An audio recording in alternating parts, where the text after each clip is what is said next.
Mock Draft Monday on a Monday, I can barely believe it myself, but you know what I couldn't believe either? The games this weekend. Incredible. This may have been the best weekend of football I've ever seen. NFL Wildcard Weekend was absolutely ridiculous. We had the college football playoff leading up to it, and of course I had my playoff predictions leading up to it, and I need some apologies. All you Packers fans that called me an idiot for picking the Bears. Especially all you moron Eagles fans getting after me for picking the 49ers. How does that feel? Giants 1-0 in January, Eagles 0-2. It's the only thing I have. Let me have it. Now, with that being said, I picked the Chargers to upset, and they really didn't. This Patriots team, offense struggled a lot for sure, but the Chargers have a good defense, and the Patriots found a way to win. So, you got me there. I underestimated the Patriots. Big win at home over the Chargers. Man, they suck. That offensive line is brutal. Justin Herbert really didn't play very well. And then also, Jags needed one stop against the Bills, didn't do it. Thought that was a real toss-up. Thought it would be the game of the weekend, but it turns out they all were. But I've got a crazy mock draft here today, as I mentioned. Excited for Texans Steelers, but kicking things off at number one, I am just going to go Fernando Mendoza because I believe it's what's going to happen. He's the best quarterback in this draft. I've been saying it for a while now. I feel strongly in that. And he continues to quarterback what is clearly the best team in college football. Does Miami stand a chance? I actually don't hate their odds because their defense is really good. I think they could give Indiana some problems. And although I think Indiana is just too good and will win, I think Miami is a better draw for them than about anybody else. So it could be a really fun defensive matchup. Excited to see what that game ends up looking like. And the Raiders find their franchise quarterback in Fernando Mendoza. He's more athletic than he gets credit for. He's got a pretty good arm. He's accurate. He's tough. Love Fernando Mendoza. And then this is where things get crazy because I would go Dante Moore here. Everyone's freaking out because Dante Moore did not play well against Indiana. Indiana was just a better team. They're the number 2 ranked defense of 136 FBS teams. And Dante Moore just didn't really play all that well. And I really can't blame him too much. Obviously made some individual errors. He's 20 years old. He's going to, right? But that being said, I still think he's going to find a way to be one of the top picks in the draft. He can make every throw. He's athletic. And he's young. It's just about, okay, getting more reps, and that's why people want him to go back to Oregon. But with Dylan Raiola committing to Oregon today, I think it becomes increasingly unlikely that Dante Moore returns. I really think he's going to be gone. But he's got a decision to make, and maybe he returns to Oregon. But until that moment happens, he's in this draft for me, and I will be having him getting drafted. But that being said, it's not going to be by the Jets here at number 2, because I'm going to have the Jets trade down with the Arizona Cardinals at number 3. I think it's pretty well documented at this point that Kyler Murray's pretty much done in Arizona. This is crazy. You're going to have to bear with me. I recognize how crazy it is, but we're going to play around with this scenario. What if the Cardinals say, hey, we're done with Kyler Murray. We want Dante Moore. What if the Jets are not enamored with Dante Moore and with a number of picks next year high in the draft, multiple first-round picks? Maybe the Jets say, hey, we'll do the Kyler Murray experiment. It won't take very much for the Jets to land Kyler Murray because, 1, he's not that great. 2, the contract is not that great, and you wonder what the split would be between the Jets and the Cardinals or what would be discussed, how that would work. But it seems like the Kyler Murray era is coming to an end in Arizona. The Jets, maybe not, again, enamored by Dante Moore, say, hey, we'll try Kyler Murray for a year. If it works, great. We found our franchise quarterback. And if it doesn't, who cares? We move back a spot. Maybe we gave up like a late pick, a compensatory selection in order to do it. Maybe not even. And again, if it doesn't work out, they'll just take their quarterback in 2028 or 2027 if they want to do that. So they've got some options here. They have so many picks, so much flexibility. Maybe the Jets don't decide to go Dante Moore and instead try out Kyler Murray. So we're going to have the Cardinals moving up one spot. It'll be number 3 overall and Kyler Murray for number 2. And I threw in a compensatory pick. It doesn't really matter. It's just the idea that we're floating in for right now.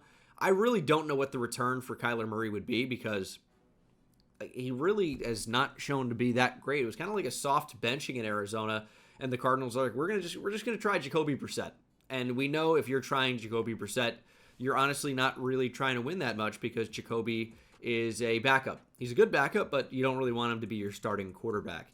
Cardinals move up to 2 and send Kyler Murray to a new destination, try his hand playing quarterback for the Jets, and maybe they like Dante Moore. They need a quarterback desperately. Dante Moore is only 20 years old, and as we talked about, is definitely fairly athletic, really solid arm, can make every throw. And I think one of the things I like about Dante Moore the most is that he's comfortable taking what the defense gives him a lot of the time. Dante Moore typically is not a quarterback that forces a lot of bad throws and makes a lot of bad decisions, like 9 interceptions this year. I'm not all that concerned by the number. I think he played really, really well. And his big concern maybe is just revolving around getting more reps. I think it's like, okay, sometimes he's very good under pressure. Other times maybe not so much. He needs more reps. But at this point, why not take the 20-year-old at number 2? You get rid of Kyler Murray in the process. Feels like could be a win-win for both sides. And the Jets here at number 3. This is if they decide not to go with a QB and decide that Kyler Murray, maybe we'll see what happens with that. I don't know. I get it's a weird scenario. Probably won't happen, but what if it did? We're experimenting with that today. Jets at number 3. Well, how about go get a weapon for Kyler Murray? I've talked about it. I think this Jets team is a fairly good situation to walk into because you've got a really good offensive line in place, especially with the young tackles in Membu and Fashanu. And the interior offensive line when healthy is not bad either. I don't know if John Simpson's going to stay, but Joe Tippmann, Elijah Vera Tucker, of course. It's a pretty good unit, pretty good group.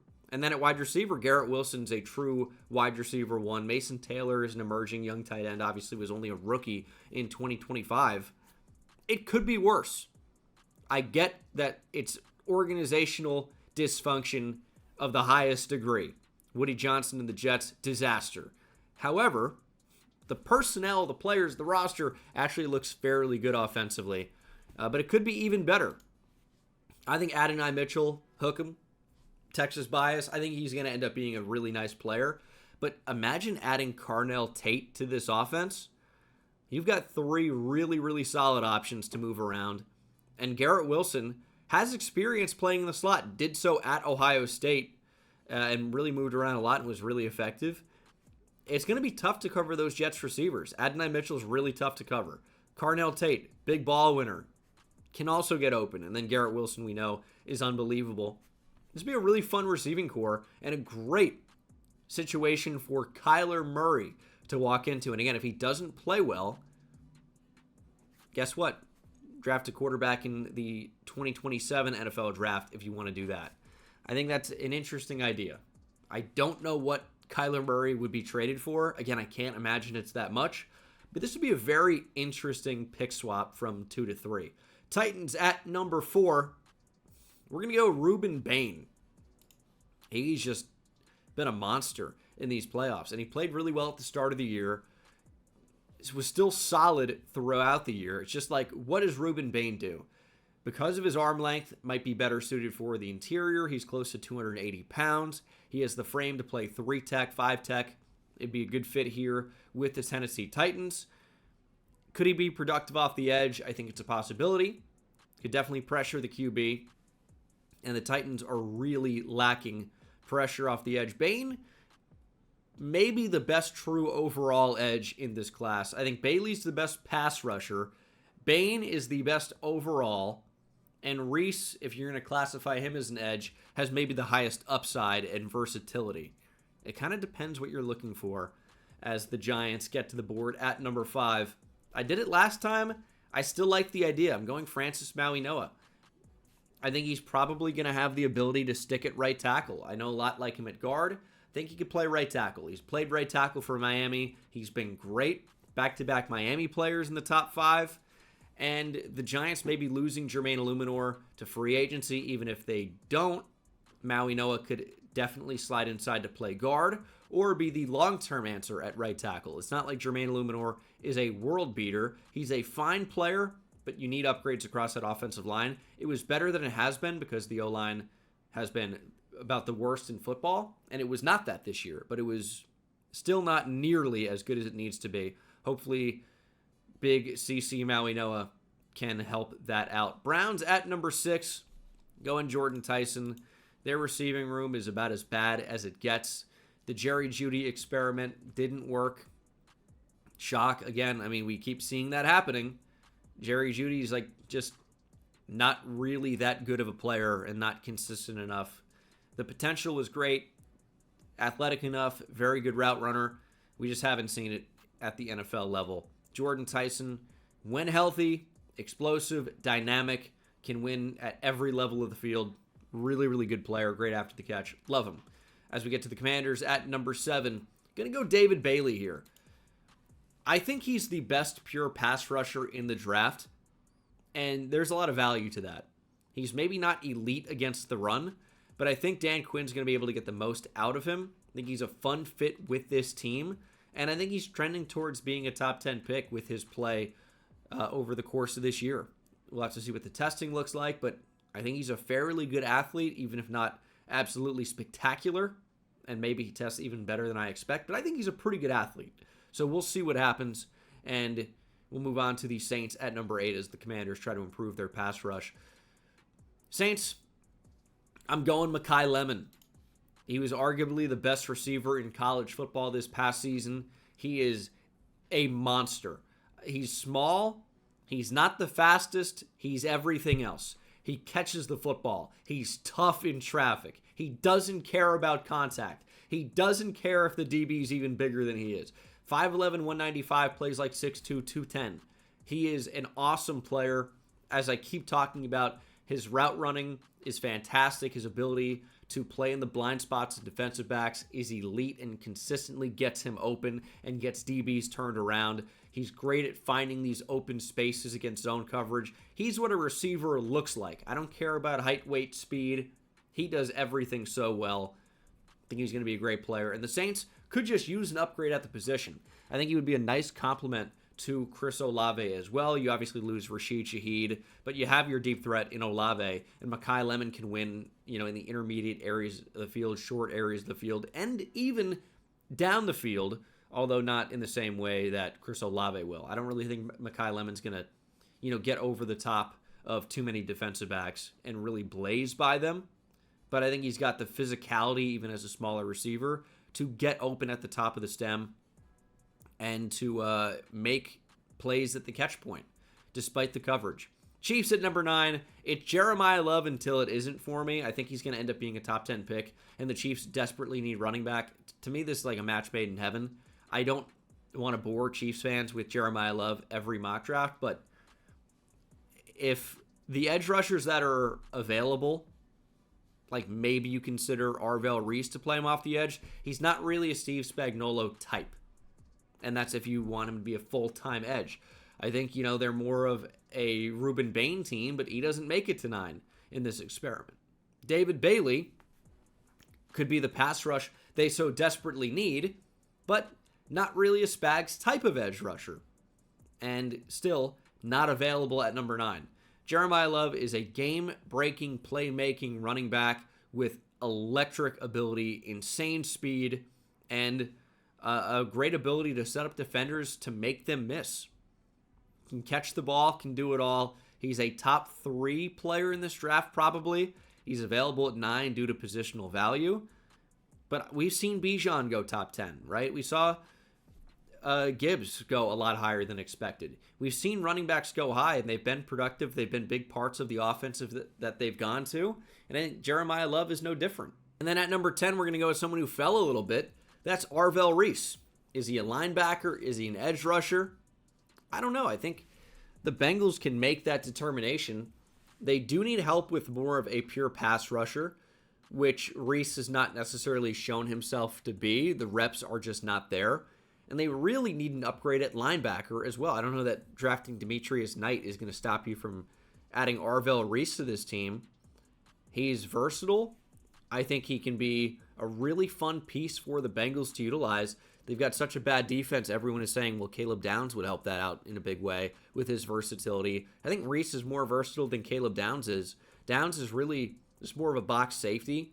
He's so great at identifying, passing concepts and then triggering downhill and making plays.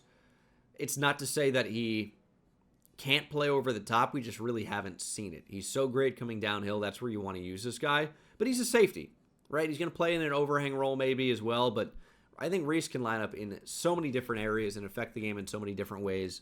I don't think he's like Isaiah Simmons. I think Arvell Reese is going to be a really, really good player. He's built like a linebacker and sturdy and strong, the way Simmons kind of lacked that functional strength and didn't have the ability to play defensive back. Reese is like actually a linebacker that is going to be the hybrid inside-outside edge as well. Not inside-outside like on the defensive line, but inside-outside linebacker that can also rush off the edge. Fun player. The Bengals need help on defense all over the place. Reese is certainly that. He's one of my favorite players in this draft. At number 11, I have the Miami Dolphins going with Caleb Downs. They need help at corner desperately, but Ashton Davis is your best option at strong safety right now, and I think he has an expiring contract, or I know so. So he is not going to be someone you can rely on long term. Caleb Downs, in a world where the Dolphins need to fix their secondary, this is a really good start. Rome wasn't built in a day. Neither will this Dolphins secondary. There are some options to take here at corner, but maybe just prefer to take the best defensive back available, which is Caleb Downs, all things considered. Really, really good player. Instinctive as hell. Doesn't miss tackles. Great player. Cowboys at 12. Another one for me, like Jeremiah Love. It's Sonny Styles until it isn't. He is the best true linebacker in this draft. He's great off the ball. He also does not miss tackles. I think one this year. It was against Mark Fletcher in the game against Miami. And that was after shedding a 300-plus pound offensive lineman. They just couldn't make the play on Fletcher. But he is incredible. Great size. Sideline to sideline type of range. Again, I keep saying former safety. But he's elite against the run. He's elite against the pass. He's got great instincts. And I think Arvell Reese has underrated instincts in coverage as well. I think this Ohio State team just had an embarrassment of riches on their defense. And their offense was not too shabby either. And Indiana just was better. And then Miami was better. Kind of crazy. Rams at 13. Going Mansour Delane. The Cowboys really need to upgrade linebacker, obviously, if it wasn't obvious. You know what? He's healthy. He had a great year. The Rams need more at corner. It's not even just about more talent. They need bodies. But Mansour Delane is talented. Really good feel for coverage in general. He can mirror and match. He's good in zone coverage as well. And he's maybe not the biggest, maybe not the most explosive or best athlete, maybe not the longest arms, but he knows how to play corner, and he is solid as hell, and the Rams need that desperately. It's really their big weak point right now is talent on the boundary. At number 14, have the Baltimore Ravens. It's usually Peter Woods for me, but what if Peter Woods ends up sliding a little bit more than this? His talent, I think, could push him inside the top 10 very easily, and maybe even higher than that. And we'll see how this narrative changes towards, actual draft season. But also, maybe there's a chance Peter Woods slides out of the top 20. I don't think that's absolutely impossible. And at number 14, we're not going to go with Peter Woods today. I'm going to mix it up for you guys and try to upgrade that guard spot with Vega Ioane. Fa'alele has been a little bit disappointing. Maybe not even disappointing. He's just was a big, larger-than-life tackle in Minnesota, and the Ravens are like, you play guard now. And he's like, I'm not going to play it well, though. And they're like, that's actually fine with us. Weirdly enough. You could have tried to bring back Kevin Zeitler. It didn't happen. Ioane is a plug-and-play starter if you want to go that direction. And what if the Ravens don't decide to go defense? I think Ioane is a good option here at 14. Bucks at 15. Don't typically do this, but we've seen tight ends go higher and higher and higher recently. And some of them are finding great success. Great success. Kenyon Sadiq, tight end out of Oregon, goes to the Bucks here. Loveland was a top 10 pick last year. Tyler Warren was not far behind that. I think he was number 14 to Indianapolis. Bucks here at 15 with Cade Otton being a free agent. I know they've got a lot of needs defensively, but maybe not a clear linebacker to take here. CJ Allen would be the best one, probably. Maybe not a clear interior defensive lineman. I actually don't hate their room right now. Maybe you take the shot on Peter Woods for the Jets. That'll be interesting. But for the Bucks, it's just not the right edge rusher, in my opinion. Maybe you don't want to go with a corner here. And after Loveland's success, after Tyler Warren's success, maybe Kenyon Sadiq is the pick for Tampa at 15. Kind of fun. But Jets at 16, I kind of hinted at it a little bit with, talking about, I don't hate their interior defensive line. Juwan Briggs, decent up-and-coming player, potentially. They could still absolutely use more. But, again, I do that a lot. What if we went with a different direction here? A lot of times it's a receiver for me, but what if it's the guy that covers receivers? The Jets here are taking chances in this draft. They can afford to. They have so many picks, and maybe getting a top 5 player here in Jermod McCoy. He falls due to injury, has not played in 2025, but was elite in 2024, and apparently got pretty healthy. So we're going to see him work out maybe at the Combine in Indianapolis, maybe at his pro day. We'll have to see. But he should be ready to go by the start of the 2026 season, and the Jets really so badly need corner. Why not take a swing here? You're so bad. You are really about the worst team in football. You have been pretty much with the Giants for about a decade now. Take a big swing. And if it hits, you're not getting a guy of Jermod McCoy's talent here at 16 very often. It's because of the injury. I think you can afford to take the chance. And Jermod McCoy here is a Jet. Lions at 17. Spencer Fano is available, and that's going to end up being the pick. He's very athletic. He's a really good and agile, quick mover. And I think that it may be time to replace Taylor Decker long-term in Detroit. Fano's somebody that you can coach up, doesn't have to play for a year. Maybe he ends up learning to play left tackle. He's athletic enough, I think, to do so. Or he plays right tackle, and you say, hey, Penei Sewell, go play left. Which is not weird because Penei Sewell was a left tackle and a great prospect at Oregon, even though he played right tackle there too, a little bit if I remember correctly. And he's been a great right tackle in the league, but that transition was not exactly seamless.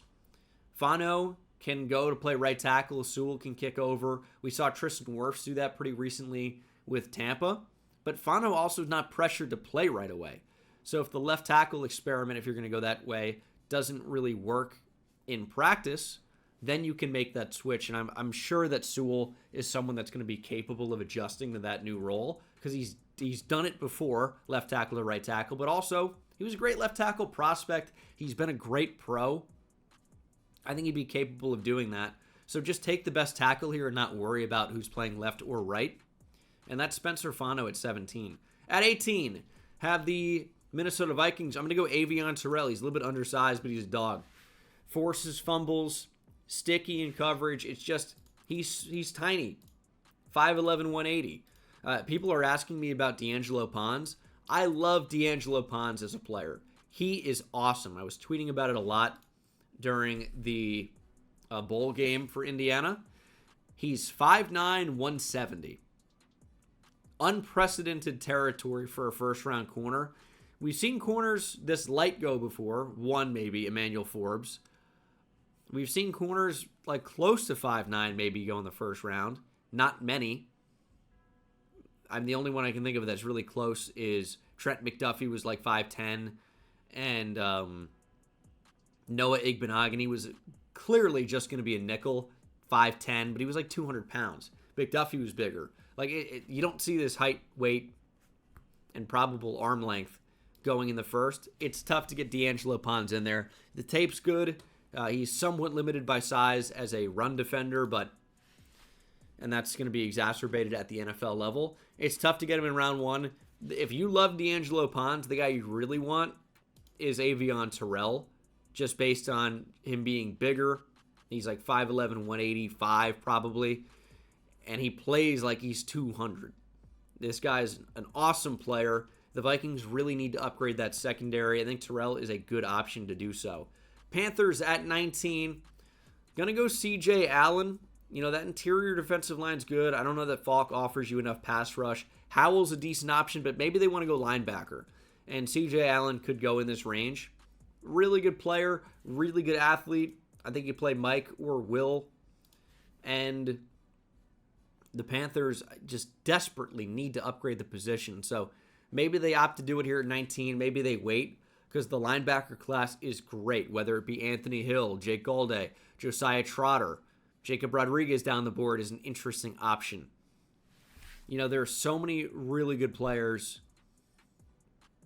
I really, really like the linebacker class. Safety class looks great too.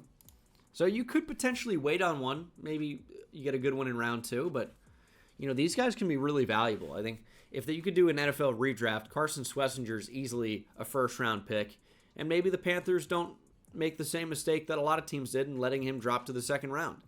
If you think CJ Allen could be an impact playmaker right away, get him at 19. If you want a designated pass rusher type, which is kind of what we're getting into, kind of with Cassius Howell, wait until round 2. Go with Romello Height or R. Mason Thomas or Joshua Josephs. You don't need a designated pass rusher at 19. Take the 3-down player, and CJ Allen can be that. As we get to the Cowboys at 20, gonna go Keldrick Falk. He is a big edge-setting edge rusher. He's very good against the run, solid and sturdy, near 290 pounds. And I think he's a nice complement to what you already have. Donovan Ezeraku is very much not Keldrick Falk off the edge. And we saw the Cowboys be really effective with DeMarcus Lawrence, who is not the same type of player that Micah Parsons was. I think you might need that big edge-setting guy like Keldrick Falk, who can maybe develop as a pass rusher, can maybe slide inside on clear passing downs. You've got some options here. Falk may end up going a lot higher than this, but 20 is where he ends up going today. At number 21, we have the Pittsburgh Steelers, and you got some options. But the thing that stands out to me is that Peter Woods is the best player available. And I think kind of by a lot. His potential is as good as anybody's in this draft, really. He could be a special player. Cam Hayward is 36 years old and will be 37 before the next season starts. I recognize the recent investment in interior defensive line with Keanu Benton, obviously with Derek Harmon last year. How about another? He is the best player here. Cam Hayward will not play forever. Woods, as high as upside as anybody, we're taking the chance here if we're Pittsburgh and trying to cash out with an all-pro type of talent at 21, which is crazy. It's just the production was down. I think he can end up going top 10. Here he goes at 21. Chargers at 22. We're going to go Caden Proctor. He just seems like the type that the Chargers like. Just gigantic. Strong when he wants to be. Athletic when he wants to be. Caden Proctor needs to put it all together. He'd be playing guard here, by the way. A lot around the league view him as a guard. He's gigantic. And if it works out, you might end up with a pretty good player here in Caden Proctor. Their O-line is awful. The interior offensive line is awful. It needs to be upgraded. With Ioane off the board, like Emmanuel Pregnon is not a bad idea. Chase Besantis maybe, right? Connor Liu even, but he's not going to be a first-round player. I'd be really shocked, especially after the injury. Caden Proctor here is a big swing. One thing is for sure, the Chargers need to improve that interior offensive line. It is the worst in football. Their O-line is absolutely the worst in football right now, but it will get better with, Slater coming back, and hopefully he's able to stay healthy. He can't, it would appear. And, I think Joe Alt coming back, he's already proven to be one of the better tackles in the league at already such a young age. You need him. Justin Herbert cannot live without a better offensive line. You got to help him out. Eagles at 23. Gonna go Caleb Lomu. It's another weird thing. It's almost like you'd rather switch Lomu and Fano because they're positions. Lomu's the left tackle. Here he'd be playing right tackle, but he's another good athlete. It's your long-term replacement for Lane Johnson. Don't really need to go into too much detail beyond that as we get to the the Cleveland Browns via Jacksonville at number 24. I'm going to go Monroe Freeling. Talked about him in the last mock. Think he's building up some steam. The bottom line is that he's huge but nimble and one of the better pass protecting tackles in this draft. And in a draft class without a litany of true tackles, somebody like him could get pushed up the board. And that's who the Browns go with here at 24. Bears at 25. Hey, their defense, real bad. Real bad. You can run on them all day. It's not a problem. For the Bears, it is a huge problem. And they need a solution. Caden McDonald could be that. Caleb Banks is another decent idea here. I think he offers a bit more pass rush than Caden McDonald does, but I don't really mind getting the big run-stuffing defensive tackle. I think it makes everybody else's job easier on that interior defensive line. They need a way to stop the run. They also need to improve their pass rush. Their D-line is really bad. Really bad. But McDonald here ends up being the pick for me. I don't mind Caleb Banks, though. Bills at 26. Going Casey Concepcion. He's electric with the football in his hands. He can get open. It's just, okay, what's the drop rate going to look like in the NFL? Maybe. Is he going to win the contested catches, the 50-50 balls? Those are some of the questions with Casey Concepcion. But the explosiveness, the playmaking ability with the ball, those are not. And the Bills could use somebody like him. Could be a fun combo with Josh Allen. At 27, Niners going with a receiver, Denzel Boston. The weapons here are not that good. When Ricky Pearsall hurt, it's there's not a lot of options. Brandon Ayuk, you cannot rely on long term, or even right now, can't rely on him. It's a tough spot. I like Juwan Jennings. He's a fine player. Not a wide receiver one, right? And you can go with, so many different receivers they've had over the past few years. Guys who are either getting injured or not playing well or having contract disputes, all these different things. Denzel Boston is a big-bodied receiver for Brock Purdy to float the ball up to. And Boston is going to have the ability to come down with a lot of those. Maybe not the most explosive. I don't know if he's going to get open at a high enough rate in the NFL, but he's someone that can go up and get the football. Texans at 28, going with Emmanuel Pregnon.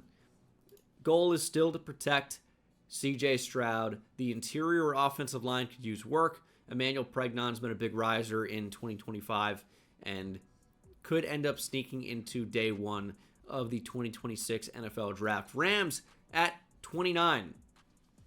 Well, it's an interesting spot. I don't really know that tackle's a big need. I don't know that there's a quarterback to take, and we've already drafted a corner. It's what do you do here if you are the Rams? The pass rush overall is great. The D-line in general, very good. But you could opt for a plan after Poona Ford. Another rotational guy could be fun. Ford is under contract for the next couple of seasons, though. Kobe Turner's a monster. Braden Fisk is a monster when healthy. You could opt to add a little bit more, but maybe not here in round one. So what do you do if you're the Rams? Well, I think receiver could end up being the play. And I'm going to get Elijah Surratt into the first round. He had such a great season. Is continuing to have one against everybody, but continuing to have one for Indiana. Touchdown machine. Had 15 in 2025. And looks like the type of receiver the Rams like. He's big. He's tough. He makes the hard catches. Does it sound like I'm describing Puka Nacua at all, who's great after the catch, obviously? Surratt, and really nobody's at that same level. But do I see Surratt really as a first-round receiver prospect? Not really. I don't know that he's explosive enough. But I don't know what else I'd really do here for the Rams. That defense is so good. and they're not really paying anybody on it for the most part. The offense is so good. I don't know that you need tackle, but with Devontae Adams getting older and needing more in that room in general, Elijah Surratt just ended up being the pick. Kind of weird, but I'm with it today. He feels like a Ram type of player. Patriots at 30. Gonna go Cassius Howell. He's explosive off the edge. The Patriots need to improve their pass rush. That's what Howell can do. He can get after the quarterback. Broncos at 31. Gotta improve linebacker. Josiah Trotter, finally in the mock draft simulator. I'm getting him in the first round. I've been begging for him to be in the simulator, and here he is. Really, really solid player. Of course, the brother of Jeremiah Trotter Jr. and the son of Jeremiah Trotter Sr., if you couldn't put that together. Linebacker runs in this guy's blood. And I think he's a better player than his brother is significantly.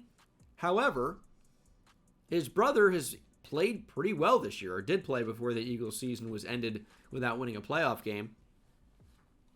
That's more context if you guys were not aware of that. Not rubbing it in. If you didn't know, the Eagles did not win a game in January. Congrats on the great regular season record. Trotter's great against the run. The Broncos, for as good as their defense is, could upgrade at linebacker. And then Seattle to end the first round here of what, to me, feels like a pretty crazy mock draft. We're going Colton Hood. Tariq Woolen might be gone. And if he's gone, you don't have a lot else at cornerback.